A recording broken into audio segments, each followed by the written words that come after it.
Okey, kita mulakan Bismillahirrahmanirrahim. Assalamualaikum warahmatullahi wabarakatuh. Alhamdulillah, syukur nikmat atas izin pada petang ini dapat kita bersama lagi dalam kelas online sahabat Sinergi Guru. InsyaAllah pada petang ini kita akan bersama dengan Tuan Guru Nik Bakri Nikmat. Tajuk Ramadan Mentarbiyah Hidup Bertuan. Okey, sebelum tu sama-sama kita mulakan kelas kita dengan umul kita Al-Fatihah. A'udzubillahi minasyaitonirrajim. Bismillahirrahmanirrahim. Alhamdulillahil alamin. Arrahmanirrahim. Maliki yaumiddin. Iyyaka na'budu wa iyyaka nasta'in. Ihdinas siratal mustaqim. Shiratal ladzina an'amta 'alaihim ghairil maghdubi alaihim waladdallin. Alhamdulillah. Allahumma salli ala Muhammad wa la haula wa la quwwata illa billahil azim. Inilah Tuan Guru kita, Ustaz Tuan Guru Sidi Bakri Nikmat, Mudir Mahat Darul Hasani yang berpusat di Seksyen 30 Shah Alam, Alhamdulillah, Mahat Dakwah dan Tarbiyah Al-Hasaniyah. Di sini melalui perkhabaran saya dimaklumkan bagi Tuan Guru tadi, ada tempat pusat pengajian dewasa sini yang tetap pun ada, yang makan masa sistem pondok nanti Ustaz akan terangkanlah, sampai 4 tahun belajar sini ya. Sistem pondok juga, dan juga untuk yang daurah pun ada juga, insyaAllah. Baik, semua dah mute saya rasa. Inilah kita punya channel rasmi kita, segala maklumat, informasi berkaitan dengan kelas kita di Sahabat Sinergi Guru di Telegram ini juga. Dan sebelum tu juga mohon rakan-rakan sekalian, sahabat-sahabat sekalian, agar majlis kita ini dicatat, dibuat catatan, dan insyaAllah alhamdulillah peserta tetap kita memang semua dah ada buku, pen. Untuk maklumat Tuan Guru, kami semua ni mencatatlah masing-masing merujuk daripada tulisannya juga nanti insyaAllah untuk bagi kehidupan kita selepas ini insyaAllah. Dan kita mulakan sedikit dengan doa, nanti doa penutup nanti Ustaz ni akan, atau Tuan Guru ni akan baca. Kita mulakan doa dulu. Bismillahirrahmanirrahim. Alhamdulillah Rabbil Alamin. Wassalatu wassalamu ala ashrafil anbiya wal mursalin wa ala alihi wa sahbihi ajma'in. Hamdan naimin, hamdan syakirin, hamdan yuwafi mimma yukafi mazidah. Ya Rabbana lakal hamdu kama yanbaghi li jalali wa karimi azimi sultani. Ya Allah, ya Rahman, ya Rahim, Engkau ampunilah dosa-dosa kami, ya Allah. Engkau rahmatilah diri kami, keluarga kami dan negara kami. Engkau lindungilah hamba-hamba-Mu yang kerdil ini dari segala musibah. Engkau jauhilah diri kami dari penyakit yang berbahaya dan wabak yang mengancam nyawa. Engkau hindarlah kami dari bala berat dan takdir yang buruk. Ya Allah, ya Rahman, ya Rahim, Engkau berilah kekuatan, kecekalan dan kesabaran pada kami untuk menghadapi dugaanmu yang berat ini, ya Allah. Engkau tiupkanlah ketenangan dalam jiwa kami. Sesungguhnya setiap dugaan yang Engkau turunkan kepada kami, ya Allah, tiadalah ia melainkan untuk meningkatkan ketakwaan dan keimanan kami kepadamu. Ya Allah, ya Rahman, ya Syafi, Engkau berilah kesembuhan kepada saudara-saudara kami yang dijangkiti wabak coronavirus, walau di mana saja mereka berada, ya Allah. Sesungguhnya tiada penyakit yang tidak dapat Engkau sembuhkan, ya Allah. Tiada mara bahaya yang tidak dapat Engkau jauhi dari kami, ya Allah. Kami bermohon padamu, ya Allah, lindungilah kami, selamatkanlah kami, sejahteralah hidup kami, ya Allah. Rabbana atina fid dunya hasanah wa fil akhirati hasanah wa qina azabannar. Wa sallallahu ala sayyidina Muhammad wa ala alihi wa sahbihi ajma'in. Walhamdulillahi rabbil alamin. Taqabbalallahu minkum.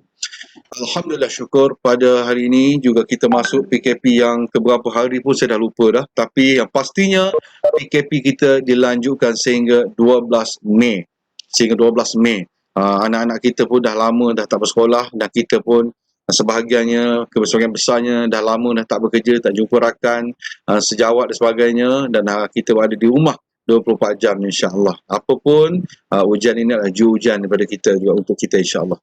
Dan juga kita pun dah tahu dalam bila masa PKP ini, yang pastinya kenapa kita bawa tajuk ini mentarbiyah ni, kita berada di satu kata 24 jam, bukan kata 24 jam, maknanya sepanjang hari kita ni memang sentiasa berada dengan media sosial. Saya percaya orang dah kurang dah tengok TV sekarang ni. Orang lebih suka tengok handphone dan juga laptop. Banyakkan handphone lah ataupun tab. Anak kita pun tab, belajar pun kat tab. Dan pastinya di handphone ke, di TV ke, di tab ke, dia punya ada pro and kontra dia lah. Yang pastinya, tapi isu-isu yang lewat, yang dewasa ini berlaku di media sosial kita lihat, adakah Ramadan ini dapat membentuk diri kita, ataukah Ramadan ini dapat menjadi tarbiyah untuk kita, madrasah untuk kita. Jadi kita lihat hari ini perkongsian Ustaz, Tuan Guru kita akan menelusuri berkaitan dengan ini. Dan juga kita lihat sebelum, semasa dan selepas. Apa yang berlaku? Kita dengan handphone kita, apa yang kita buat. Semasa Ramadan juga mungkin kita kurang sikit handphone, tengok Al-Quran, Alhamdulillah. Dan selepas Ramadan nanti bagaimana pula? Masuk Syawal je macam mana keadaan kita dengan handphone kita, macam mana kita guna handphone kita. Begitu juga hikmah PKP ni antara besarnya adalah kita sama-sama dapat buat apa ni, kuliah online. Kuliah online. Jadi kuliah online. Bila kuliah online ni orang kata apa? Kita dapat banyak ilmu lah daripada sini. Dan pastinya ialah selepas Ramadan ni juga bagaimana pula dengan situasi kuliah kita. Mungkin Masjid Surau akan mulai dibuka dan Alhamdulillah lah kita pun dapatlah sama-sama untuk berkuliah lagi, berguru lagi di surau masjid, insya-Allah. Sebab kalau PKP diteruskan lagi, inilah dia punya platform yang kita ada setakat ini, insya-Allah.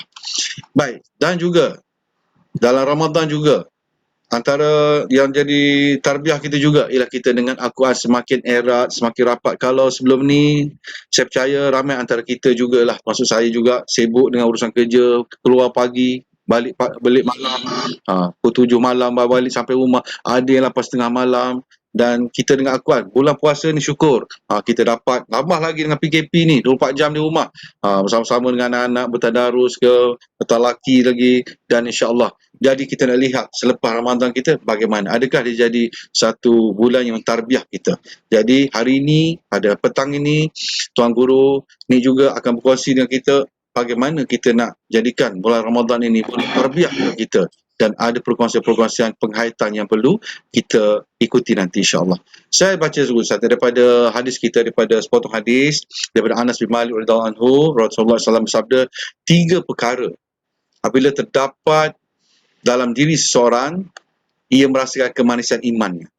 Sesiapa yang cintanya kepada Allah dan Rasul melebihi cintanya kepada yang lain. Kedua, sesiapa yang cintanya kepada orang lain hanya kerana Allah dan bukan kerana tujuan duniawi. Dan ia membenci kekufuran selepas Allah menyelamatkannya dari kekufuran tersebut. Sebagaimana bencinya akan dicampakkan ke neraka Allah SWT. Jadi hari riwayat Muslim. Jadi hari ini, pada petang ini, kita bersyukur dan bertuah sekali dapat menjemput Tuan Guru Bakri Nikmat akan berkongsi dengan kita Ramadan Martabiah Hidup Bertuhan. Tajuk ini dipilih oleh Tuan Guru sendiri. Jadi kita akan lihat sama-sama apakah yang dikatakan Ramadan itu Martabiah Hidup Bertuhan. Okey, dengan itu, dengan segala hormatnya majlis menjemput dan persilakan Al-Fadil Tuan Guru Nikmat untuk meneruskan acara kita pada petang ini, insya-Allah. Dipersilakan, tafadhal. Masykurah.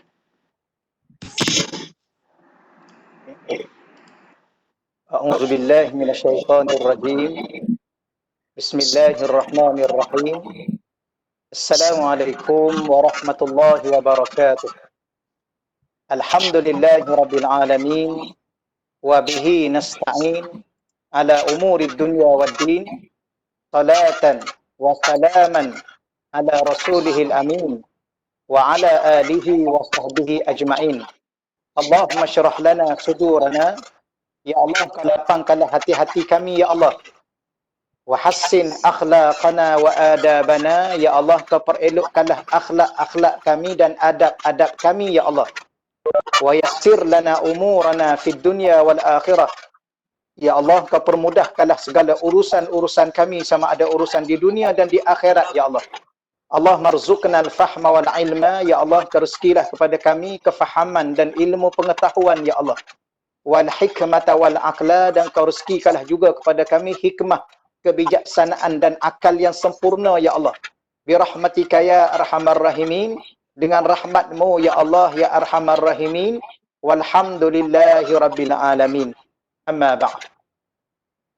Yang pertama sekali yang saya hormati dan saya amat-amat muliakan Ustaz Wan selaku host pengajian kita pada petang ini, ya, daripada sahabat Sinergi Guru. Ya, saya hormati dan saya muliakan Al-Fadil yang berusaha Tuan Haji Safwan.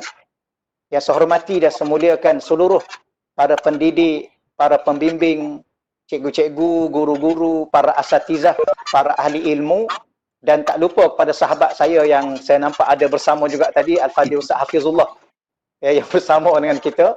Beliau salah seorang daripada guru yang mengajar di ma'had saya lah. Baik, alhamdulillah.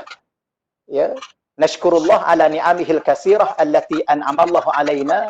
Marilah sama-sama kita bersyukur, melafazkan alhamdulillah, ia memanjatkan syukur kepada Allah Subhanahu wa taala allati an'amallahu alaina, yang mana Allah Subhanahu wa taala telah memberi suatu nikmat ia kepada kita, dan di antara nikmat-nikmat yang telah Allah kurniakan kepada kita dan sedang kita merasai nikmat itu pada waktu dan saat ini ialah nikmat hidup di bulan Ramadan.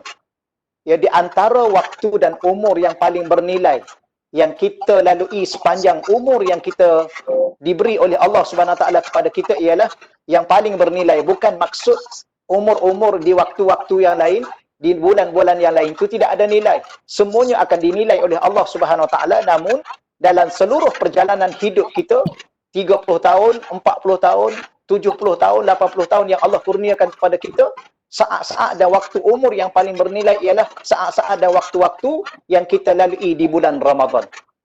Kerana sebahagian besar umur yang kita lalui di bulan Ramadan ini dalam ibadah kita kepada Allah, ya, dalam kerahmatan daripada Allah, dalam keampunan daripada Allah dan keberkatan daripada Allah Subhanahu wa taala. Jadi sahabat-sahabat pembimbing yang dirahmati Allah Subhanahu wa taala sekalian, sebenarnya panggilan Tuan Guru itu Al-Fadhil Ustaz Wan, ya, dan sahabat-sahabat lain itu anak murid saya yang ada di Ma'had. Mungkin atas dasar adab mereka, atas dasar penghormatan mereka terhadap guru-guru yang mengajar mereka, maka mereka gelarkannya Tuan Guru. Jadi saya pada petang ini untuk mengambil roh perjuangan Ustaz Wan dan sahabat-sahabat yang lain, kita ni sama-sama kira sahabat lah. Program kita pun pada petang ini sahabat sinergi. Jadi insya-Allah kalau boleh saya, tuan-tuan, kita sama-sama bermula pada petang ini bersahabat lillahi ta'ala, ya, kerana bersahabat kerana Allah Subhanahu taala ini adalah merupakan suatu perkara yang menjadi sunnah, ya, baginda Rasulullah sallallahu alaihi wa alihi wasallam. Ya, salah satu konsep kehidupan yang diajar oleh baginda Rasulullah ialah konsep hidup bersahabat. Ya, tahniah kepada Ustaz Wan dan sahabat-sahabat yang menganjurkan program ini, yang memberi nama sahabat. Ya, kerana itu ada suatu sunnah baginda Rasulullah yang Rasulullah sallallahu alaihi wasallam tinggalkan kepada kita untuk kita melalui perjalanan hidup ini bersahabat, ya, sesama umat Nabi Muhammad sallallahu alaihi wasallam, agar dia memberi suatu manfaat yang besar untuk dunia dan akhirat kita. Cuma saya mengambil 1-2 minit untuk kesempatan oleh kerana ini adalah kali pertama saya bersama dengan sahabat sinergi guru. Jadi sedikit ta'aruf, ya, sedikit ta'aruf secara ringkas. Moga-moga ta'aruf ini memberi suatu noktatun bidayah, ya, satu noktah permulaan dalam kita bersahabat, dan kita masing-masing ingatkan di antara satu dengan yang lain. Moga-moga ianya menjadi suatu bekalan ilmu dalam seluruh hidup kita, insya-Allah. Jadi anak akhukum fillah, ya, saya saudara tuan-tuan, ya, kerana Allah Subhanahu wa taala, namanya Nik Bakri bin Nikmat. Ya, Nik Bakri bin Nikmat asal daripada Kota Baru, Kelantan, tetapi sekarang ini telah menetap dekat 20 tahun jugalah, menetap di Shah Alam, ya, Seksyen 30 Shah Alam. Dulunya belajar di Ma'had Muhammadi lelaki Pekalan Cepa, kemudian sambung ke Mesir, ya, dalam bidang bahasa Arab, ya, pengkhususan bahasa Arab selama 6 tahun. Ya, kemudian saya balik ke sini sekejap, kemudian saya sambung balik pengajian di antara tahun 2005 hingga 2008 ke Hadramaut, Yaman. Kemudian 2008 saya balik kembali, kemudian buka madrasah secara tidak langsungnya. Kemudian saya sambung lagi pengajiannya di Universiti Sultan Syarif Kasim di Riau, Indonesia. Alhamdulillah telah tamat pengajian itu dalam bidang perbandingan mazhab dan hukum. Kemudian saya sambung lagi pengajian saya, sekarang ni masih belajarlah.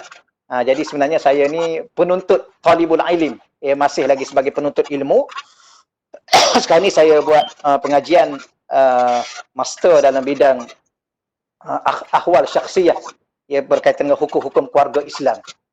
Baik, itulah sedikit latar belakangnya, dan sebagai seorang mudir di Ma'had Dakwah dan Tarbiyah Darul Hasani Shah Alam Seksyen 30.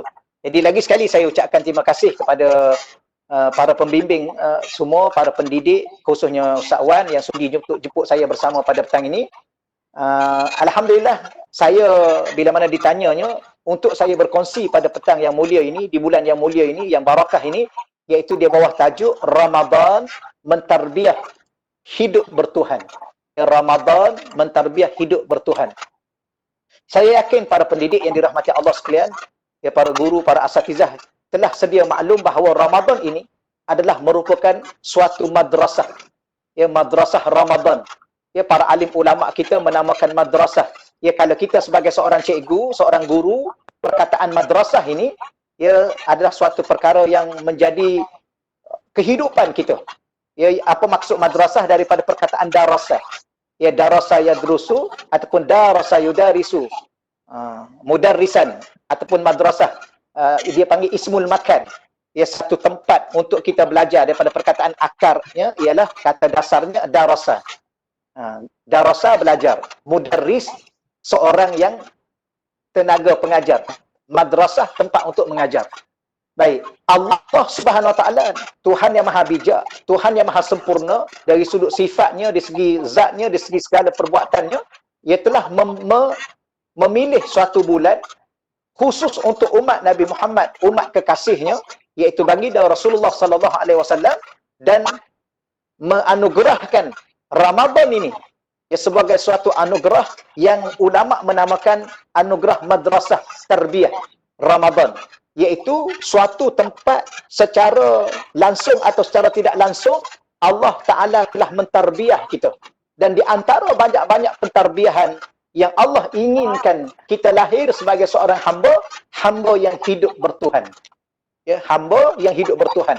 Kerana di akhir zaman ini suatu perkara yang menjadi suatu yang agak, kita nak kata apa dalam bahasa kita, bimbang-bimbang takut tersalah guna bahasanya, ya, agak bahaya, dan perkara itu menjadi suatu perkara yang serius di akhir-akhir ini, kerana manusia di akhir zaman ini terdedah dengan maklumat ilmu yang begitu luas, maklumat ilmu yang begitu banyak, dan peluang-peluang pengajian yang begitu hebat, tetapi menjadi suatu perkara yang amat janggal berlaku di zaman kita pada hari ini. Ya, sepatutnya manusia belajar setinggi yang boleh untuk menjadi hamba kepada Allah. Tetapi sebaliknya, ada di kalangan segelintir masyarakat belajar sampai satu tahap bukan ingin menjadi hamba kepada Allah, tetapi belajar menjadi Tuhan. Ya, sebab tu saya masih ingat lagi ada guru saya dulu, dia ingatkan pada saya, ni saya insya-Allah petang ni Ustaz Wan, ya, saya santai-santai lah insya-Allah, ya. Kena heavy juga. Kita santai-santai lah insya-Allah. Di samping-samping, sebab saya sebenarnya atas dasar ingin berkenalan, ta'aruf ya, bersama dengan para pendidik. Mungkin bila mana saya bertaaruf dengan para pendidik ini, saya juga mendapat input-input yang banyak untuk saya juga, kerana saya juga sendiri ingin menjadi seorang pendidik yang baik. Sebab itulah saya mendirikan sebuah madrasah, bukan sangat nak mendidik, tetapi nak bersama-sama untuk mendidik diri kita menjadi hamba kepada Allah Subhanahu Wa Taala. Cuma saya nak berkongsi dengan antara guru saya, dia pesan, dia kata, Bakri, ya, anta kamu, dia kata, hendaklah kamu belajar setinggi mungkin. Ya, dan saya ingat pesanan guru saya itu, maka saya berdoa kepada Allah, ya Allah, engkau berilah kepadaku, ya Allah, rezeki, dengan rezeki ini aku dapat belajar ya sampai ke akhir hayat aku. Ya, kerana aku tidak mahu menjadi seorang guru tanpa aku belajar. Di samping kita mengajar, kita kena belajar. Maka saya sangat bersetuju mana-mana guru dalam keadaan dia telah menjadi seorang guru, dalam keadaan dia ya menjadi seorang pendidik secara rasmi di madrasah, di sekolah, di pusat pengajian dan sebagainya, tapi dia masih lagi ya bersama-sama untuk mencari ilmu. Ini satu sifat yang begitu terpuji. Maka guru saya kata, anta Bakri, anta kena belajar setinggi mungkin. Sebab tu saya sampai sekarang ni Ustaz Wan tak habis-habis lagi mengaji sampai hari ni ya mengaji. Baik, tapi saya nak ingatkan kepada kamu, dia kata, kamu belajar setinggi mungkin, tetapi jangan lupa dalam masa yang sama kamu belajar menjadi hamba kepada Allah. Kamu kena ingat benar-benar, jangan sampai kamu belajar menjadi Tuhan. Ya, kerana ada orang di kalangan manusia di akhir zaman ni, dia belajar sampai belajar setinggi mungkin, akhir sekali dia rasa bijak, dia rasa serba tahu, dia rasa serba pakar, akhir sekali dia rasa dia ni sebagai Tuhan. Mana buktinya? Buktinya dia sudah tidak mendengar saranan daripada Allah, nasihat daripada Allah, tunjuk ajar daripada Allah, ya, termasuklah Al-Quran dan nasihat daripada baginda Rasulullah SAW. Baik, para pendidik yang dirahmati Allah sekalian, ya, saya mungkin akan mengambil masa sesingkat mungkinlah ya dalam bicara kita pada petang ini, untuk saya ringkaskan supaya dia mendapat sedikit manfaat yang kita kata boleh menjadi sedikit bekalan dalam perjalanan kita mentarbiah anak didik kita, insya-Allah.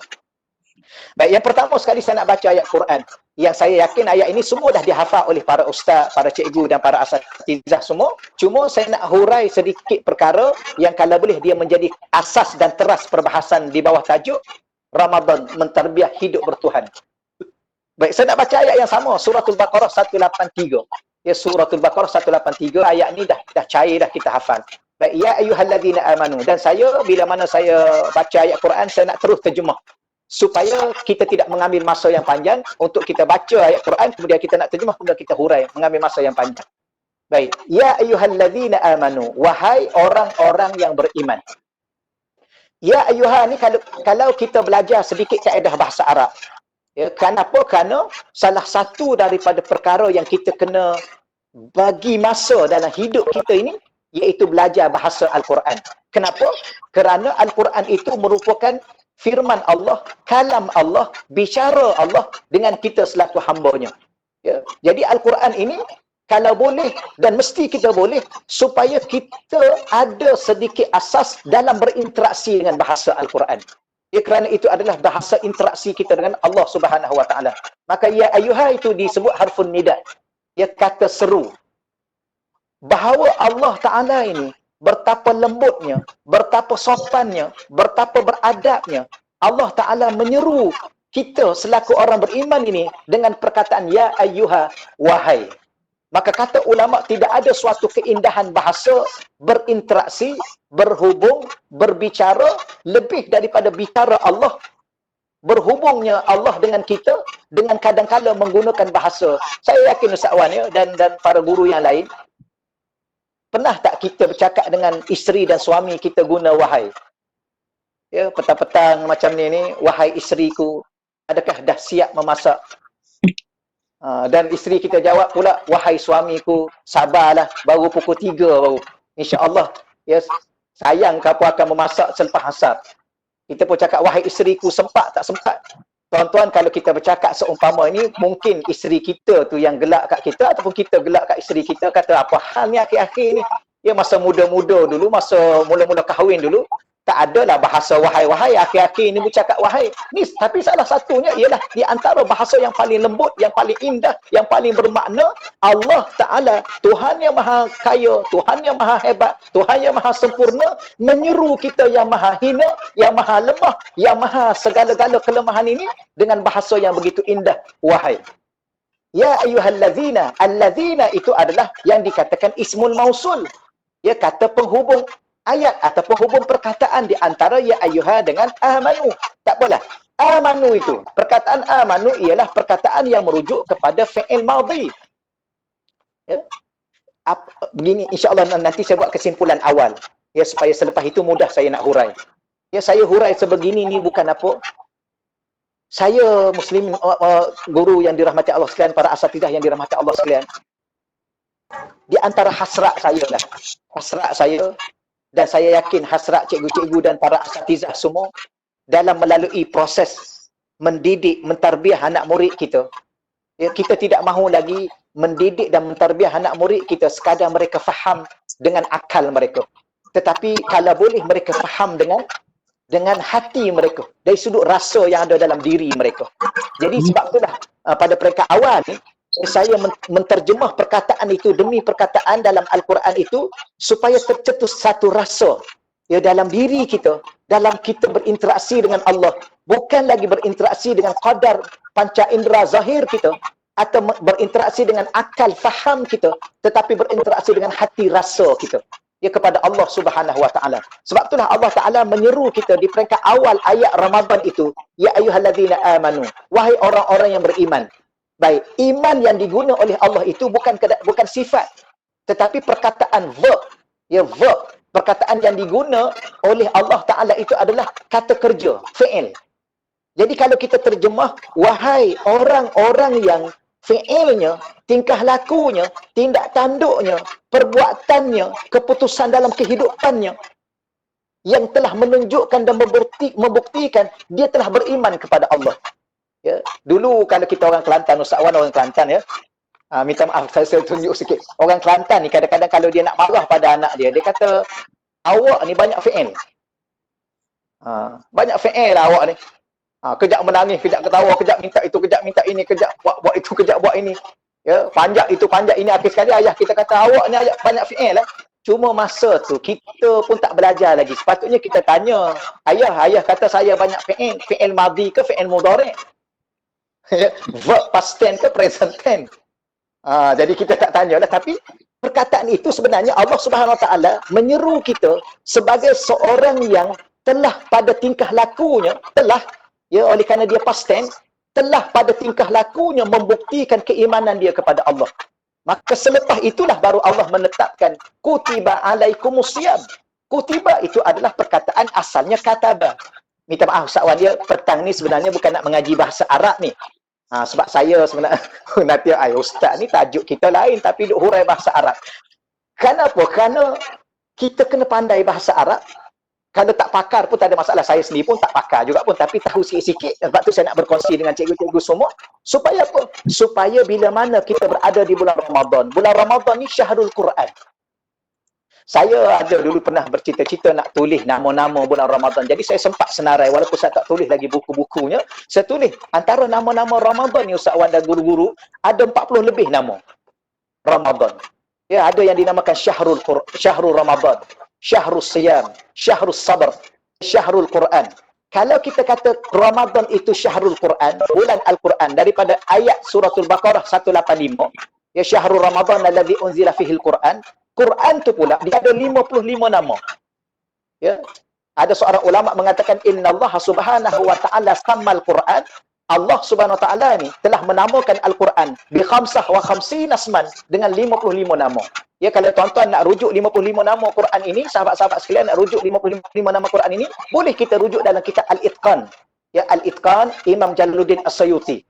Juga kita boleh rujuk dalam kitab Al-Burhan fi Ulumil Quran Imam Badruddin Muhammad bin Abdullah Az-Zarkashi rahimahullah taala. Dalam tafsir Imam Muqaddimah tafsir Imam At-Tabari. Tak apa, nanti kita panjang sangat cerita kita ya. Nanti insya-Allah saya akan guna masa sebaik mungkin insya-Allah Ustaz Wan. Jadi bila mana kita katakan bulan Ramadan, bulan Quran, maka tak mungkin bulan Quran ini kita tidak hidup dengan Al-Quran.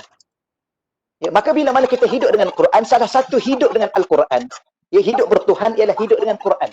Tak akan mungkin orang itu hidup bertuhan dan Tuhan itu adalah Allah, tiba-tiba dia tidak hidup dengan Al-Quran. Yang mana tahu dia telah hidup dengan Allah, sudah tentulah dia tahu daripada Al-Quran. Maka bila mana hidup dengan Quran, hidup membaca Quran. Bila mana membaca Quran, mesti hidup dengan berinteraksi dengan bahasa Quran untuk kita faham. Baik. Maka sebab itulah, ya ayyuhalladzina amanu kutiba. Asal kutiba ini adalah kataba. Kataba tu tulis. Kutiba ditulis. Tetapi kita terjemah difardukan ataupun diwajibkan. Kenapa Allah Subhanahu wa taala tidak menggunakan perkataan furida ataupun perkataan wujibah? Tetapi kenapa Allah mengatakan perkataannya ialah kutiba? Maka ulama menghuraikan kepada kita dalam kitab-kitab tafsir, banyak kita boleh rujuk Al-Jami' li Ahkamil Quran lil Imam Al-Qurtubi, tafsir Ibnu Jarir Imam At-Tabari, tafsir At-Tabari, tafsir Ibnu Katsir dan sebagainya. Baik, semua nak bagi tahunya ialah Allah nak bagi tahu kepada kita bahawa kefarduan puasa ini ke atas diri kita adalah kefarduan secara bertulis. Bukan kefarduan secara cakap mulut sahaja.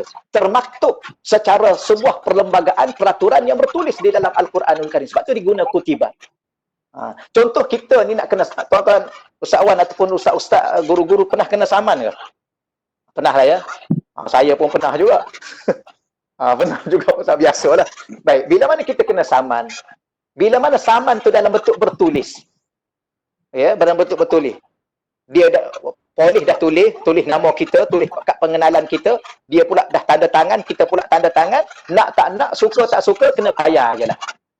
Ya, kalau nak minta rayuan sedikit berkurang pun boleh, tapi nak tak nak kena bayar. Maknanya mesti.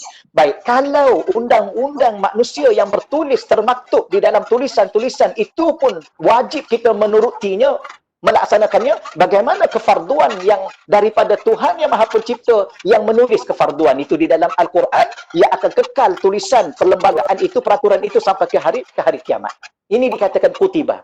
Ya, saya bukan apa, saya nak cetuskan sedikit interaksi dengan Quran supaya tercetus rasa kita bahawa hidup ini betapa indahnya di bulan Ramadan ini, dan tidak ada keindahan yang paling hebat, yang paling tinggi, yang paling mulia, yang paling indah di bulan Ramadan ialah hidup merasai kewujudan Tuhan.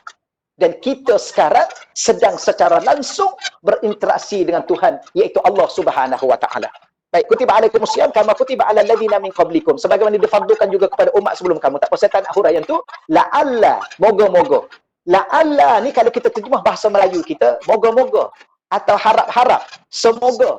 Tetapi Allah Subhanahu wa taala dari segi pemahaman bahasa Arab, kalau la'alla mesti kamu dengan sebab kamu berpuasa. Ya, tetapi kalau kamu tak puasa, maka tak adalah langsunglah perkataan la'alla. Ya, bicara kamu sebagai seorang beriman, kalau berpuasa pasti kamu tattaqun. Baik, kebanyakan di kalangan para asatizah kita menterjemah perkataan tattaqun itu ialah moga-moga kamu menjadi orang-orang bertakwa. Betul, tapi kurang tepat. Kerana Allah tidak menggunakan perkataan isim, fa'il di situ. Ya, kita tahu ya, di antara perkataan dalam bahasa Arab Al-Quran mudah saja. Ada yang dinamakan isim, ada yang dinamakan fi'il, ada yang dinamakan huruf. Baik, maka Allah Ta'ala tidak mengatakan la'allakum, moga-moga kamu menjadi orang yang bertakwa, muttaqin. Tidak. Allah mengatakan la'allakum tattaqun. Maka perkataan tattaqun itu bukan perkataan isim, perkataan fi'il juga. Jadi kalau kita terjemah bahasa bercakapnya, moga-moga dengan sebab kamu berpuasa dan kamu melalui kefarduan puasa itu, moga-moga tingkah laku kamu, tindak tanduk kamu pada waktu sekarang ini dan pada masa akan datang nanti menjadi tingkah laku dan tindak tanduk dan perbuatan orang-orang yang bertakwa. Tattaqun itu dia panggil verb, present tense, iaitu perkataan fi'il mudhari'. Fi'il mudhari' memberi makna sekarang dan akan datang. Ya, fi'il mudhari' ini memberi makna sekarang dan akan datang. Baik, insya-Allah ya. Jadi bila mana kamu berpuasa, kamu sedang hidup bertuhan, kamu sedang berinteraksi dengan Tuhan melalui ibadah kamu kepada Allah Subhanahu wa taala, ya, maka dengan itu akan berubah tingkah laku kamu sekarang ini dan pada masa akan datang nanti berubah menjadi orang yang hidup bertakwa kepada Allah Subhanahu wa taala. Dan alhamdulillah pada hari pertama kita sudah berubah menjadi orang bertakwa. Siapakah orang bertakwa? Orang bertakwa adalah orang yang sedikit makan. Siapakah orang bertakwa? Orang bertakwa ialah orang yang sedikit tidur. Siapakah orang bertakwa? Orang bertakwa ialah orang yang banyak hidup bertuhan, hidup berinteraksi dengan Tuhan, hidup beribadah dengan Tuhan. Itu yang dikatakan Ramadan mentarbiah hidup bertuhan. Ya, itu di antara kesimpulan keseluruhan bicara kita pada petang ini. Saya bercakap cikgu-cikgu para asatizah sekalian, saya dah mesej Ustaz Wan tadi. Ustaz Wan kata bahan yang saya bagi ni sekadar berkongsi dengan tuan-tuan, tapi kalau nak habiskan bahan kita ni rasa-rasanya 2 jam pun tak cukup. Sebenarnya begini, ya, apa yang saya kongsi dengan para asatizah dengan ustaz ni, ini bahan yang saya kongsi, dekat mana apa yang saya tahu, yang saya belajar, saya kongsi. Yang ni boleh dikembangkan, untuk oleh para asatizah, para guru semua boleh dikembangkan. Adapun saya nak buat kesimpulan-kesimpulan mudah sahaja, ya, supaya kita dapat mencetuskan suatu rasa bagaimana Ramadan ini melahirkan suatu suasana untuk kita hidup bertuhan. Baik, sedikit saya bicara tentang mukaddimah. Saya mengambil dalam masa mungkin 15 minit atau 20 minit lagi, insya-Allah. Boleh insya-Allah ya? Baik. Pertama sekali, saya nak bicara tentang diri kita. Siapakah diri kita? Al-insan ataupun an-nas. Dalam bahasa Al-Quran disebut an-nas ataupun disebut al-insan, ataupun disebut dalam bahasa mufradnya al-ins. Ya, lil jins, untuk menunjukkan jenis kita ni sebagai seorang manusia. Baik. Manusia ni tidak dinamakan manusia, dia nak kena ada 2 unsur yang utama. Unsur yang utama. Yang pertama unsur zahir yang namanya jasad, yang keduanya unsur batin yang namanya ruh. Itu kalau kita umumkan. Baik. Manusia tidak akan dinamakan manusia kalau ada jasad sahaja tanpa ruh. Kalau manusia itu memiliki jasad saja duk terlentang tanpa roh, itu namanya jenazah ataupun mayat. Bukan manusia. Baik, kalau roh sahaja tanpa jasad, itu namanya makhluk halus. Ya, hantu dan sebagainya. Ya. Baik. Maka manusia dinamakan manusia, pertama ada jasad, ada roh. Itulah manusia. Baik, cuma saya nak detailkan. Ya, nak detailkan manusia ini daripada dua unsur yang utama, unsur zahir dan unsur batin ini, manusia ditimkan ada 5 unsur yang utama. Unsur pertama yang utama ialah jasad. Ini unsur zahir. Unsur yang kedua ialah roh. Unsur yang ketiga adalah hati. Unsur yang keempat adalah akal. Unsur yang kelima adalah nafsu. Inilah manusia. Manusia ni kalau ada jasad tanpa roh, itu bukan manusia. Manusia yang ada jasad, ada roh tapi tak ada hati, itu juga bukan manusia. Ya, dia tak ada hati. Manusia yang ada jasad, ada roh, ya, ada hati tapi tak ada akal, itu juga bukan manusia. Itu sedikit mukadimah saya nak gambarkan kepada para asatizah sekalian. Baik, maka Allah Subhanahu Wa Taala setelah mencipta kita dan memberi kepada kita unsur-unsur kejadian yang begini sempurna, laqad khalaqnal insan fi ahsani taqwim, maka daripada unsur ini Allah Subhanahu Wa Taala membekalkan kepada kita 3 perkara utama dalam kita memahami, mengetahui, menghayati hidup bertuhan. Yang pertama sekali Allah berikan kepada kita panca indera. Ya, kita kata 5 panca indera. Ya, ada setengah orang kata 6 sense. Ya, ada panca indera yang ke-6. Ya, tapi kita guna dulu panca indera yang ke-5. Muslimin muslimat yang dirahmati Allah sekalian, para asatizah, para guru yang dirahmati Allah sekalian, Allah Ta'ala ni bila mana dia beri kepada kita panca indera yang namanya 5 panca indera ini, maka bila mana kita menggunakan mata kita, kita boleh melihat kejadian makhluk Allah yang namanya langit, yang namanya bumi, yang namanya tumbuh-tumbuhan. Maka pada waktu itu memberi suatu pertanyaan ke dalam jiwa dan hati kita bahawa hidup ini yang begini indah pada zahirnya dengan pandangan mata kita ini, sudah tentu di sana ada penciptanya. Tidak mungkin berlaku siang dan malam, tidak mungkin berlaku hujan dan panas, tidak mungkin bergeraknya binatang yang melata atas muka dunia, tidak mungkin tumbuhnya tumbuh-tumbuhan dengan berbagai warna dan buah-buah yang begitu manis, begitu lazat yang kita makan tanpa pencipta. Ini melalui panca indera. Tetapi panca indera ini berapa ramai orang yang tidak nampak apa yang mereka pandang. Mereka hanya nampak gunung dan danau, mereka hanya nampak bukit dan bukau, mereka hanya nampak lautan yang luas, tapi mereka tidak merasai untuk hidup bertuhan. Bahkan di pantai-pantai itulah, di lautan-lautan itulah, di taman-taman itulah mereka mengingkari perintah Tuhan. Itu yang pertama. Maka Allah Ta'ala menyayangi kita, maka Allah menghadiahkan kepada kita akal. Ini unsur dalaman kita. Akal ini, kalau panca indera sekadar untuk tahu. Panca indera sekadar untuk tahu. Kita lihat, kita tahu.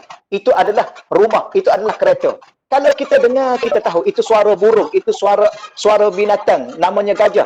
Ya, kalau kita tutup mata, kita tutup telinga kita. Dan kita bau dengan lidah kita. Kita rasa dengan lidah kita, maka kita tahu itu garam. Ya, iaitu adalah gula-gula dan sebagainya. Kalau kita tutup mata, tutup telinga, kita tutup mulut kita, tapi kita bau dengan hidung kita juga, kita bau itu bau durian dan sebagainya. Ya, begitulah kalau kita tutup mata, kita tutup telinga, kita tutup mulut, kita tutup hidung, tapi kita rasa dengan tangan kita bahawa kita tahu benda ni adalah besi, ini kayu, ini kaca dan sebagainya. Tapi sekadar untuk tahu, maka sesuatu yang sekadar tahu tidak cukup untuk membawa kita dan mentarbiah kita di bulan Ramadan ini untuk hidup merasai kewujudan Tuhan ya dalam kehidupan kita seharian. Maka Allah Ta'ala menganugerahkan kepada kita akal. Maka akal ini adalah untuk memahami. Ya, panca indera untuk tahu. Sekadar tahu.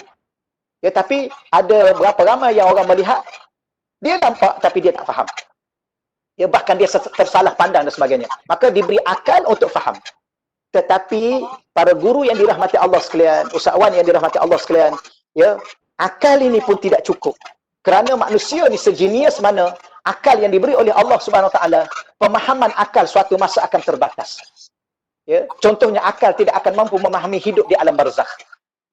Ya, sukar untuk akal memahami kehidupan di alam barzakh. Ya, kerana pada pandangan mata dia, pandangan akal dia, bahawa alam barzakh itu sekadar 3 kaki buka yang namanya kubur, dalamnya 6 kaki, panjangnya 7 kaki, itu sahaja, ditutup dan ditimbus oleh tanah. Sedangkan ada suatu benda lagi yang boleh kita faham, iaitu yang dinamakan hati. Maka hati ini diberi oleh Allah Subhanahu Wa Taala untuk faham dengan sebenar-benar faham. Dan faham dengan hati adalah faham dengan rasa. Ya? Maka sesiapa yang memahami dengan rasa, maka dia memahami dengan hakikat kefahaman yang sebenar. Ya? Baik, contoh, saya bawa contoh. Ya, bila mana kawan kita kena musibah, ia berlaku kematian kepada ahli keluarganya. Maka kita bertemu dengan dia, maka kita menasihati dia supaya dia bersabar. Kerana kita faham dengan akal kita betapa orang yang kehilangan suami, kehilangan anak-anak, kehilangan isteri, kehilangan ibu dan bapa berada dalam kesedihan. Maka itu sekadar faham yang diberi faham oleh akal kita, maka kita mengingatkan dia supaya sabar. Tapi kadang-kadang kawan kita tadi, dia tak sempat nak menahan ya kesabaran dia, tak sempat dia nak menahan kesedihan dia, akhir sekali dia kata, you sedap lah, you cakap boleh lah, ya, tapi persoalan ini I yang rasa. Maka ini yang memberi satu bukti bahawa hati yang merasai itu lebih memahami. Dan di antara salah satu tarbiyah dalam kehidupan di bulan Ramadan ini, merasai hidup bertuhan. Bahawa sekarang ini kita sedang berinteraksi dengan Tuhan. Ya. Allah sekarang ini sedang menyusun jadual makan minum kita. Allah sekarang ini sedang menyusun jadual tidur kita. Dan Allah sedang menyusun dan memaksimumkan ibadah kita dan interaksi kita dengan dia. Ya, sebab tu, kenapa? Kerana sebelum daripada ini kita faham bagaimana. Ya, selama ini kita faham bahawa kita sihat sebab makan. Kita kuat sebab kita makan. Kita bertenaga sebab kita cukup tidur. Betul ya? Itu yang kita faham. Pada akal kita.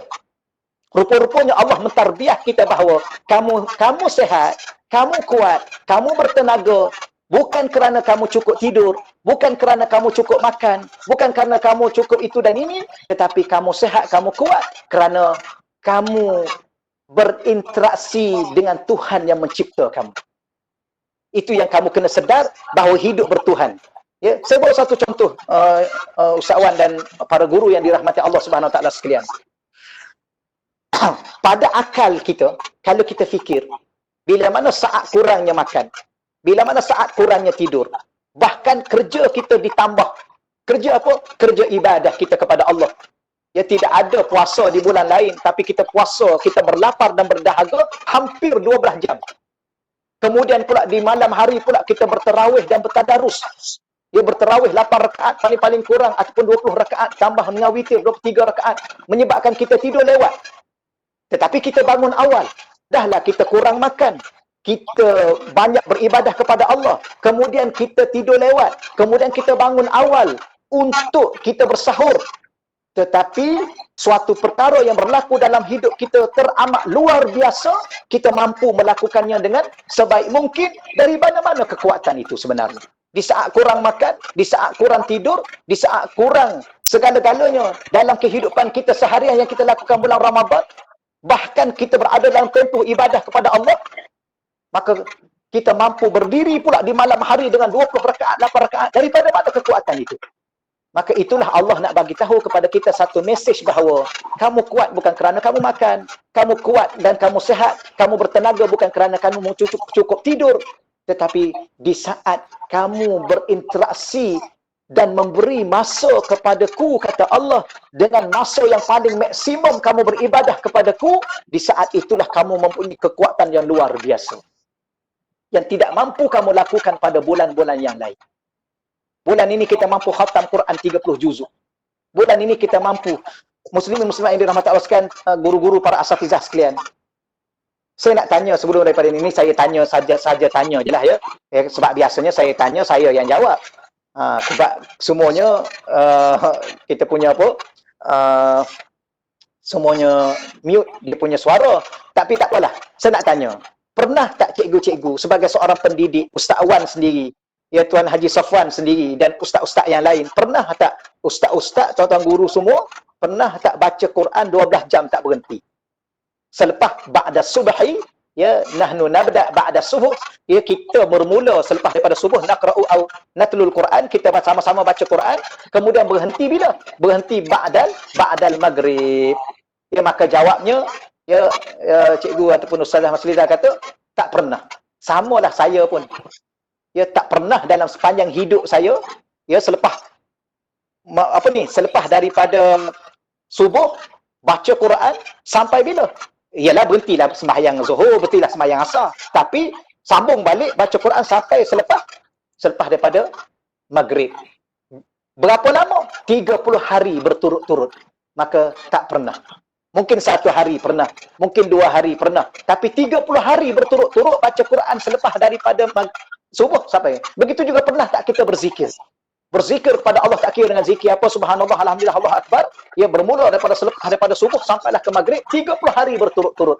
Tidak pernah. Tetapi Allah Subhanahu wa taala ingin mentarbiah kita di bulan Ramadan ini bahawa sebenarnya kamu tidak akan mampu lakukan walau sehebat mana diri kamu kecuali kamu hidup bertuhan, merasai kewujudan Tuhan, merasai rahmat Tuhan, merasai nikmat daripada Tuhan, merasai pemberian daripada Tuhan, iaitu Allah Subhanahu wa taala. Maka dengan Allah lah, bila mana kamu hidup dengannya, bergantung kepadanya, berharap kepadanya, maka Allah memberi suatu kekuatan yang luar biasa kepada kamu sehingga kamu berada dalam tempoh ibadah yang paling lama dalam sepanjang umur hidup kamu, iaitu di bulan Ramadan. Kamu bermula daripada mana? Daripada bersahur, kamu bangun pukul 4, kamu bangun pukul 5, kamu berada di situ, bermula daripada situlah kamu niat kerana Allah untuk bangun bersahur, maka bermula daripada situ kamu beribadah kepada Allah, termasuklah kamu sembahyang subuh, kamu beribadah pada Allah, kemudian kamu sambung dengan apa? Kamu sambung dengan puasa, maka kamu berada di setiap saat, setiap waktu, setiap ketika, setiap keadaan, seluruhnya itu dalam ibadah kepada Allah Subhanahu wa taala. Maka itulah hidup bertuhan. Iaitu apa? Hidup beribadah kepada Allah di setiap saat, setiap ketika, setiap waktu, setiap saat kita hidup dengan Tuhan. Bahkan sebenarnya kita tak pernah hidup tanpa Tuhan. Ya. Sehingga kan kita tidur. Baik, mungkin Ustaz Wan, saya baca satu ataupun dua lah insya-Allah ya. Saya rasa saya yakin ya, cikgu-cikgu dah faham semua dah. Dia mudah mengajar pada cikgu daripada mengajar pada anak murid. Saya pun, walaupun saya tidak menjadi cikgu secara rasmi, saya ada madrasah saya sendiri, tapi mengajar pada anak murid ni dengan mengajar pada cikgu, dia mudah mengajar pada cikgu. Sebab cikgu ni dah biasa dah. Okey ya? Baik, saya nak baca satu ataupun dua. Minta izin dalam masa 5 minit lagi. Boleh. Baik, saya nak baca penghayatan pertama. Ya, penghayatan pertama. Alam ini dan diri kita menunjukkan kepada sebuah kebenaran. Ya, alam ini yang kita lihat, alam semesta ini, termasuk diri kita salah satu daripada alam yang dicipta oleh Allah, menunjukkan suatu kebenaran. Ya, kebenaran apa? Iaitu kita dan seluruh alam ini pernah tiada. Itu suatu kebenaran yang kita kena mengakuinya, bahawa alam ini dan diri kita suatu ketika dulu semua tidak ada. Ya. Kemudian lalu kita ada setelah tiada. Minta maaf ya, ni ayat-ayat susunan bicara sikitlah, sebab dulu sayanya belajar bahasa Arab. Tidak ada suatu bahasa yang paling indah dalam berinteraksinya ialah bahasa Arab. Jadi saya susun sikit mengikut kaedah bahasa Arab. Maka lalu kita ada setelah tiada. Ya. Bermula dengan tiada, sekarang kita baru ada. Maka sesuatu yang asalnya tidak ada, sekarang dia ada, maka dia sedang menuju kepada ketiadaan diri dia. Baik, keadaan ini tidak lain menunjukkan kepada wujudnya Maha Pencipta yang telah mencipta kita daripada tiada. Ya, suatu benda yang kita kena rasa di bulan Ramadan ini ialah hidup ini adalah suatu perkara yang diwujudkan oleh Allah, diadakan oleh Allah. Sebab tu kalau kita belajar tauhid, wujud ni ada berapa? Wujud ni ada satu sahaja. Ya, wujud ni ada satu. Habis diri kita sebenarnya bukan wujud. Diri kita diwujudkan oleh Tuhan yang wajiban wujud. Okey, tapi ini belajar tauhid lah. Mungkin kita ada kesempatan masa lain kali. Ya, wujud ni hanya ada satu sahaja. Kalau ada dua, dia menjadi syirik. Ya, kalau kita kata Allah wujud, makhluk pun wujud. Jadi ada dua yang wujud dalam satu masa, maka tidak mungkin. Karena yang wujud hanya Allah, selepas Allah itu diwujudkan oleh Allah. Termasuk alam yang begini besar ini pun asalnya tiada, tapi diadakan oleh Allah. Maka sekarang ini saya dengan tuan-tuan, ya, para guru yang dirahmati Allah sekalian, kita sedang bergerak dalam sebuah kehidupan yang asalnya kita tidak ada. Ya, sekarang ini kita ada, maka yang mengadakan kita ini adalah Allah yang mewujudkan kita. Sebab tu salah satu daripada Ramadan ini, dia mentarbiah kita merasai kewujudan Allah. Ya? Contoh kita duduk di rumah. Sebelum PKP ni. PKP ni lain pula cerita dia. Sebelum PKP ni, kadang-kadang dia tambah-tambah yang suri rumah. Ya, suami keluar kerja, anak-anak keluar ke sekolah, ingat kita seorang aja. Kadang-kadang kita pula ayah-ayah sekarang ni banyak bekerja dari rumah. Kadang-kadang isteri kita cikgu. Jadi cikgu ni keluar, isteri kita keluar rumah, anak-anak kita hantar sekolah, kita duduk seorang-seorang kat rumah di bulan Ramadan. Tetapi tidak pernah terlintas walaupun satu lintasan hati ke dalam hati kita untuk kita makan. Padahal kalau kita makan, orang tak tahu. Ya, kemudian petang-petang, oleh kerana surau di taman kita buat majlis berbuka puasa, kita pergi je lah buat penat-penat sikit sebanyak, buat letih-letih lesu, orang pun tak tahu kita puasa ke tak. Tapi kita tak pernah melakukan sedemikian. Kenapa? Kerana hati kita sedang merasai bahawa di sana ada Tuhan yang sedang memerhatikan kita dan sedang melihat kita. Ya, sebab tu kalau saya tambah sedikit, apa makna iman? Ya, iman, ada diterjemah iman itu adalah percaya dan yakin. Ya, saya nak sebut sedikit. Iman itu di mana? Iman itu adalah di hati. Sebab tu Allah seru orang yang ingin berpuasa dengan iman. Iman itu di hati. Apakah bicara hati? Bicara hati, para guru sekalian, adalah bicara rasa. Maka apa makna iman? Iman yang ada di hati itu ialah rasa percaya dan rasa yakin. Apakah kepercayaan yang kita sedang rasa?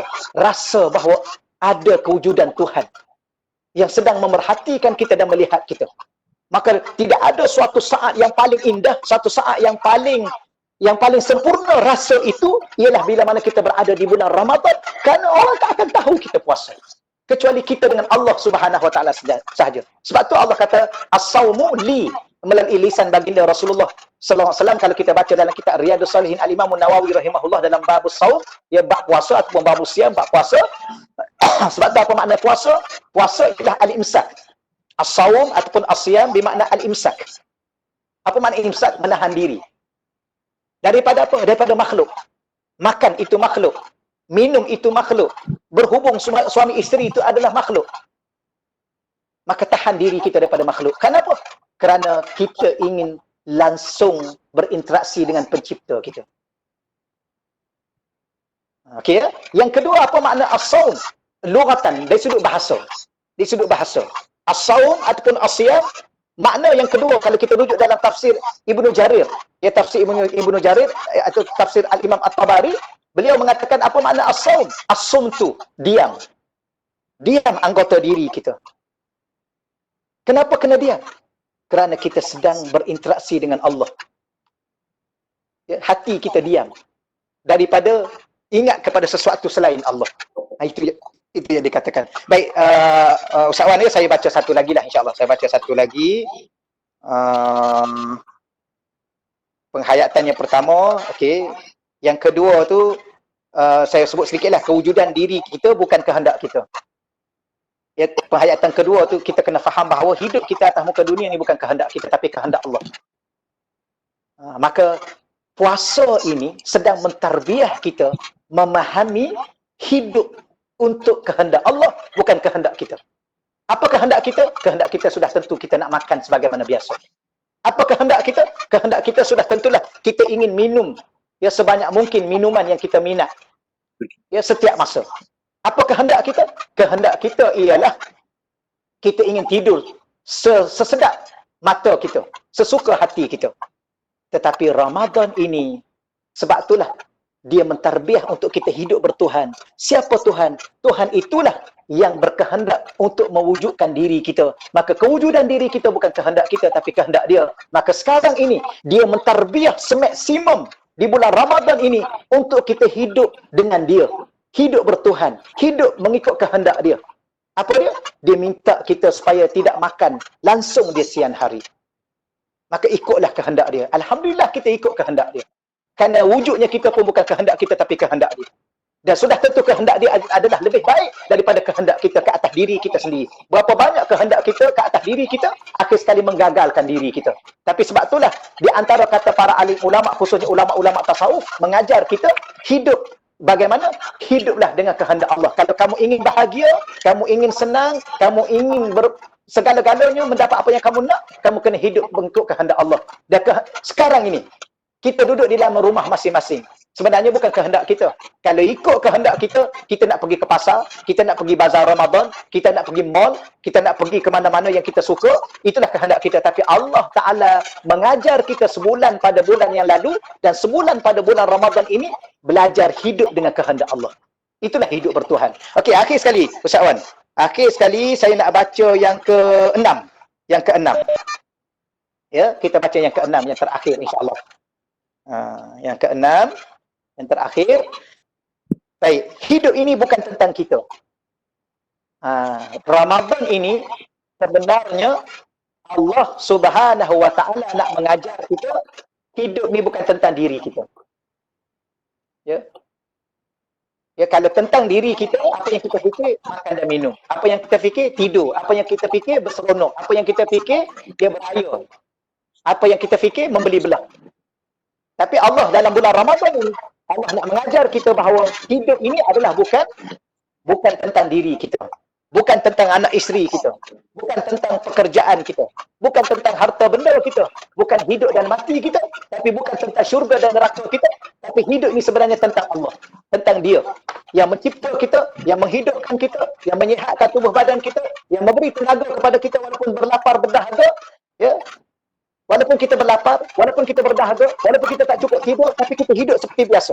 Kenapa? Sebenarnya bukan kita hidup dengan diri kita, tapi kita hidup dengan Dia, iaitu Allah Subhanahu Wa Taala. Itulah, saya rasa ni antara yang paling ringkaslah saya hurai, dan selebihnya saya kongsilah. Ya, nota ringkas saya ni, walaupun ni bukan ni penghayatan yang ketujuh. Sebenarnya banyak lagi penghayatan yang saya tulis dalam buku saya. Ya, mungkin pada masa akan datang nanti saya berkongsi dengan para guru sekian, ya, supaya di antara salah satu benda yang paling penting dalam kita mendidik anak murid kita ialah merasai kewujudan Tuhan dan hidup dengan bertuhan. Jangan hidup bertuhankan diri sendiri atau selain daripada Tuhan, iaitu Allah Subhanahu Wa Taala, akan menggagalkan seluruh hidup kita. Baik, bagaimana untuk hidup bertuhan? Akhir sekali sebagai penutup bicara saya, Ustaz Wan, iaitu hidup dengan makna sebagai seorang hamba. Maka Ramadan ini mengajar kita hidup sebagai seorang hamba.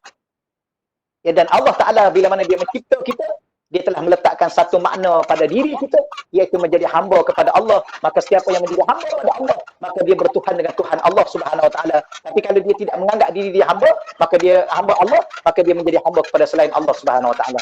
Begitulah sedikit perkongsian yang boleh saya sampaikan, insya-Allah. Saya setakat itu dahululah, insya-Allah, ya Ustaz Wan dan para guru sekalian. Kalau di sana ada persoalan dan sebagainya, insya-Allah saya jawab dengan kadar kemampuan yang ada pada saya, insya-Allah. Wallahu a'lam bissawab. Allahu Akbar. Allah. Saya rasa perhuraian Ustaz pun belum cukup lagi tu rasanya bagi kami, belum cukup. Tapi apapun para peserta sekalian, sahabat-sahabat sekalian, bolehlah mengajukan soalan melalui chat ataupun unmute mikrofon masing-masing untuk terus dengan Tuan Guru kita untuk bertanya soalan atau beri pandangan dan sebagainya. Boleh dipersilakan, tafadhal. Okey,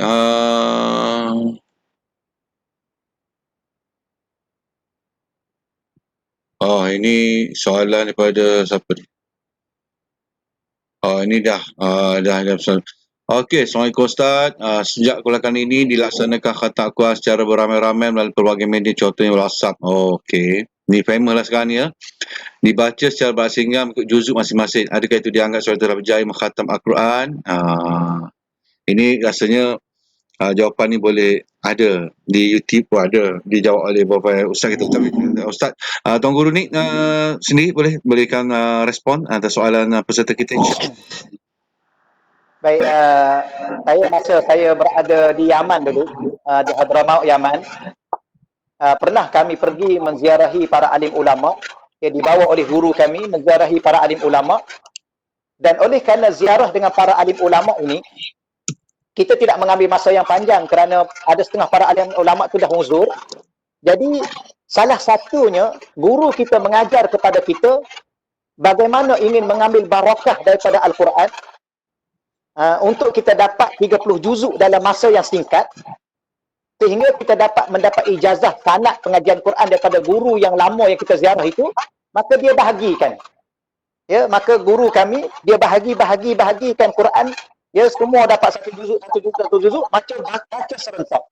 Bila mana baca serentak, jadi salah satunya dikira oleh setengah tuan guru kami, dikira kami telah khatam 30 juzuk di hadapan seorang guru besar, ya, guru ulama utama. Maka setelah itu dia kata, aku mengijazahkan kepada kamu 30 juzuk Al-Quran yang kamu baca ini, ya, kepada kamu. Maka kami terima.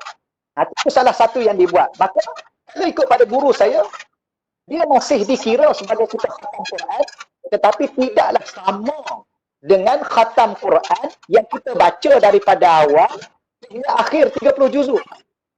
Tetapi masih dikira dalam satu majlis yang sama, ya, kita membaca Al-Quran 30 juzuk. Contoh beginilah Ustaznya, kita baca satu kali Fatihah, kemudian kita baca 3 kali Qul Huwallahu Ahad.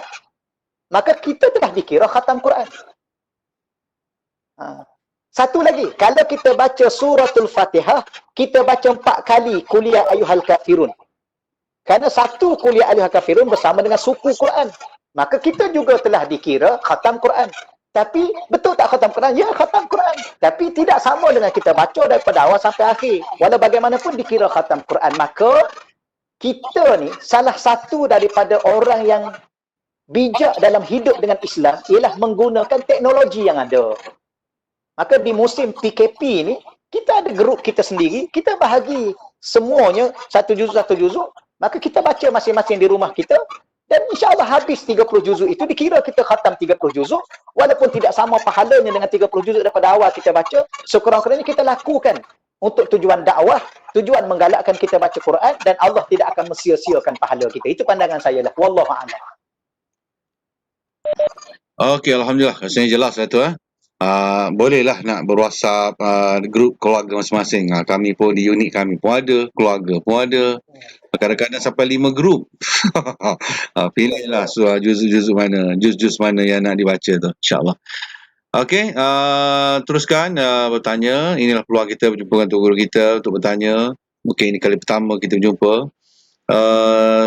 Selain itu juga sambil yang bertanya, Tuan Guru, sekarang madrasah untuk di Al-Hasaniyah ni, madrasah sendiri ni, majlis diadakan, ada majlis ilmu diadakan sekarang?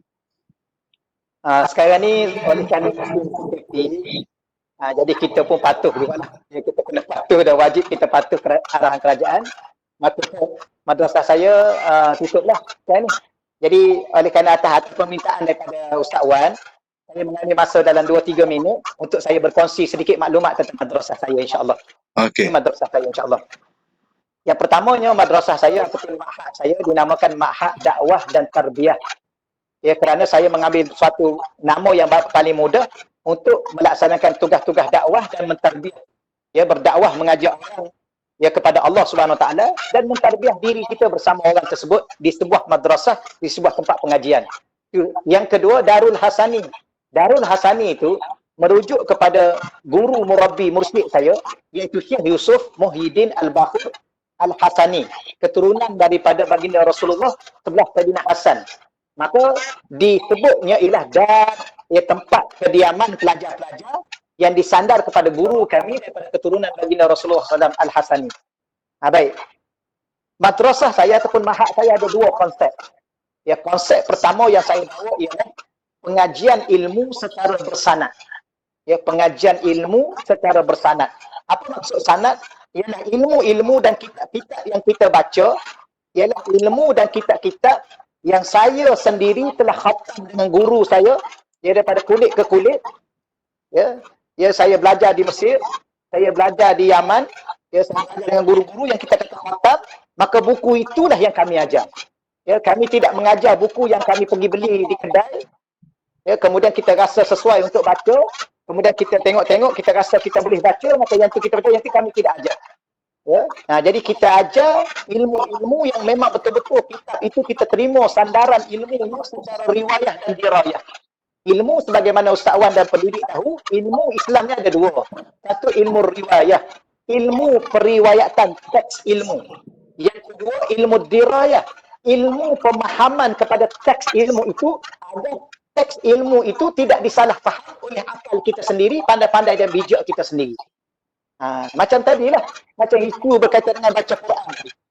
Ada setengah ustaz terlalu cepat sangat menghukum bahawa siapa-siapa yang bahagi Quran, satu juzuk, kemudian khatam di rumah masing-masing, itu adalah suatu bid'ah. Ya, saya terkilan kadang-kadang dengan setengah ustaz yang terlalu cepat menghukum masyarakat tanpa memberi bimbingan. Kita sebagai seorang guru, sebagai seorang ustaz, bukan qadi, kita kena membimbing masyarakat. Akhir sekali dia letak hukum bid'ah, kemudian Nabi tak buat alasannya, kemudian akhir sekali sesat, akhir sekali humban orang masuk neraka sebab baca Quran dalam kalian. Ini satu benda yang tidak bertanggungjawab. Ini salah satu daripada cara dan kaedah pemahaman teks ilmu yang salah. Ya, kerana bid'ah itu bukan hukum. Bid'ah itu adalah amalan yang dilakukan. Amalan yang dilakukan mesti ada hukum. Setiap hukum mesti ada sumber hukum. Itu yang kalau kita membahas secara panjang lah, insya-Allah. Ya, saya adalah baru ni saya bukan kata tak cakap apa, ya saya baru habis pengajiannya perbandingan mazhab ya, dan hukum. Ya, jadi dari segi perbahasan-perbahasan semua mazhab ni kita belajar detail satu persatu bagaimana keluarkan hukum. Jadi kita kena teliti dan hati-hati daripada kita menghukum masyarakat, baik kita membimbing masyarakat. Maka ilmu yang di madrasah saya ajar ilmu konsep pertama ialah tanah. Konsep yang kedua ialah tarbiyah murabbi mursyid. Ya, walau kita sebagai seorang guru, kita tetap mesti ditarbiyah, dibimbing untuk beramal dengan ilmu. Ilmu satu bab, beramal dengan ilmu satu bab. Itulah. Dan pengajian saya ni saya terbuka kepada awam, iaitu umur 15 atau umur 70. Tapi walaupun umur 70, dia datang di madrasah, dia kena belajar daripada awal. Tahun 1. Tahun 1 ni kita belajar matan. Ya, matan akidah, matan fiqh, matan tasawuf, kita belajar matan. Tahun 2 kita belajar syarah. Selama 4 tahun, tahun keempat tu kita buat pengkhususan. Yang minat fiqh, kita fokus pada fiqh. Yang minat tauhid, kita fokus pada tauhid. Yang minat tasawuf, kita fokus pada tasawuf. Itu di antaranya lah. Wallah alam, tu sedikit insyaAllah. Pelajarnya lebih kurang ada, kalau campur, kalau kira yang lepas-lepas tu dah grad, ramai jugalah. Ya, dulu ada masa saya di Shah Alam dulu, masa 15 tu ramai lah. Antara ada 300 orang. Cuma yang tempat baru ni ada dalam 100, 150 orang, 120 orang begitu. Campur di antara tahun 1 dengan tahun 2. Yurannya setiap bulan kita ambil RM50 setiap bulan. Paling murah di dunia dah. Jadi Allah alam insya-Allah. Dia masa dah agak panjang dah. Okey. Alhamdulillah, syukur atas perkongsian Al-Fadhil Ustaz tadi. Ada lagi nak tanya soalan tak? Ada tak?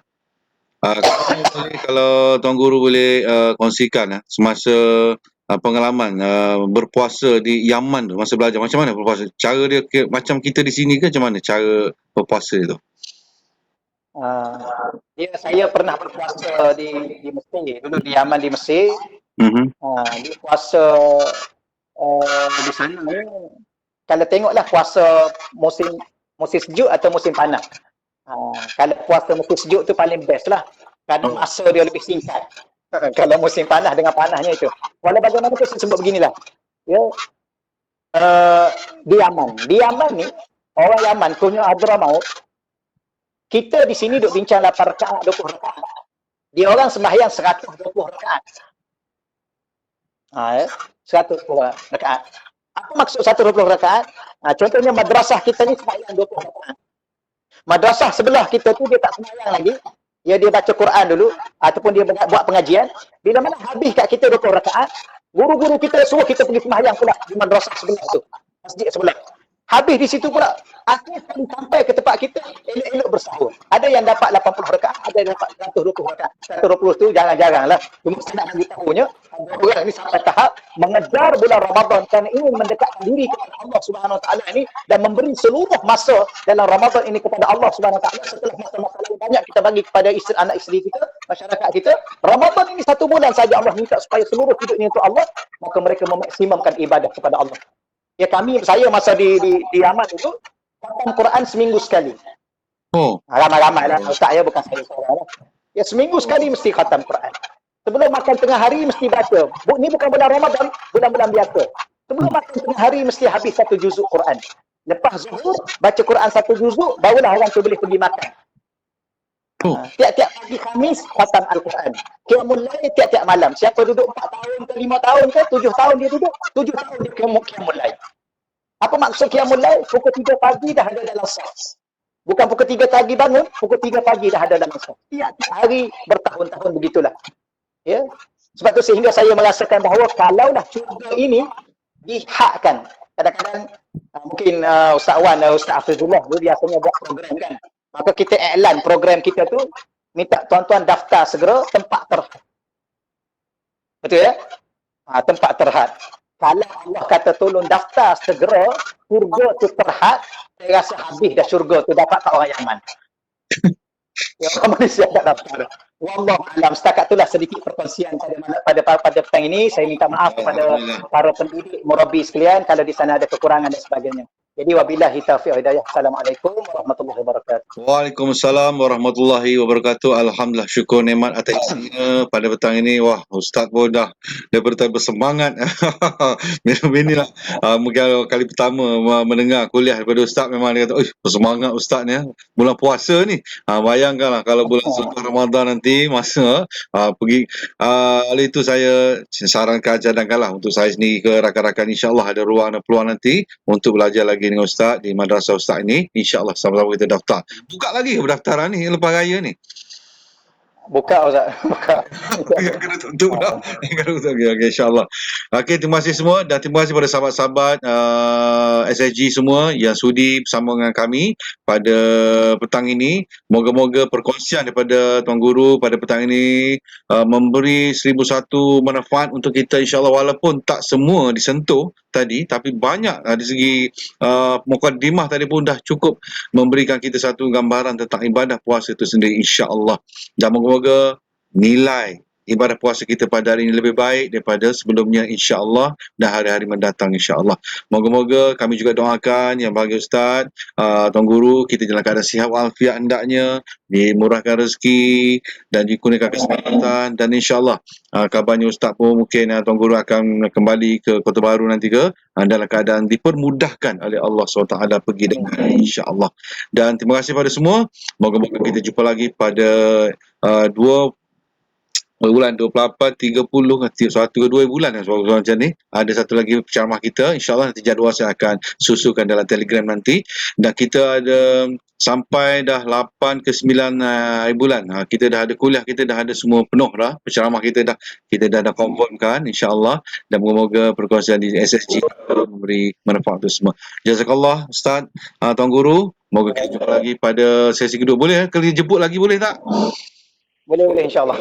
InsyaAllah lepas ni saya nak tunggu dulu PKP kita ni macam mana. Kalau 18 pada 12 Mei nanti PKP sambung lagi, jadi kita akan teruskan kita punya kuliah kita ni setiap petang pukul 2.30 petang, insya-Allah. Kalau kata pergi dah, tapi sekolah belum tentu buka lagi. Sekolah memang insya-Allah hanya sekolah yang exam sajalah buka. Okey, lagi sekali terima kasih semua. Dan doakan semua akan baik, dan doakan kami Ustaz, doakan kami juga ya. Doakan kami, doakan saya dalam keadaan dalam dapat puasa hari ini, puasa tahun ini, puasa yang paling baik sekali, insya-Allah. Dan kita sama-sama doakan kita bertemu dengan Lailatul Qadar, insya-Allah. Kita semua dirahmati Allah. Okey, akhir kalam. Assalamualaikum warahmatullahi wabarakatuh. Tasbih kafarah dan solat. Subhanallah. Subhanakallahumma wa bihamdika asyhadu an la ilaha illa anta. Okey, terima kasih dan kita jumpa lagi pada perkongsian ilmu akan datang, insya-Allah. Terima kasih Ustaz. Okay, sama-sama. Sama. Ustaz.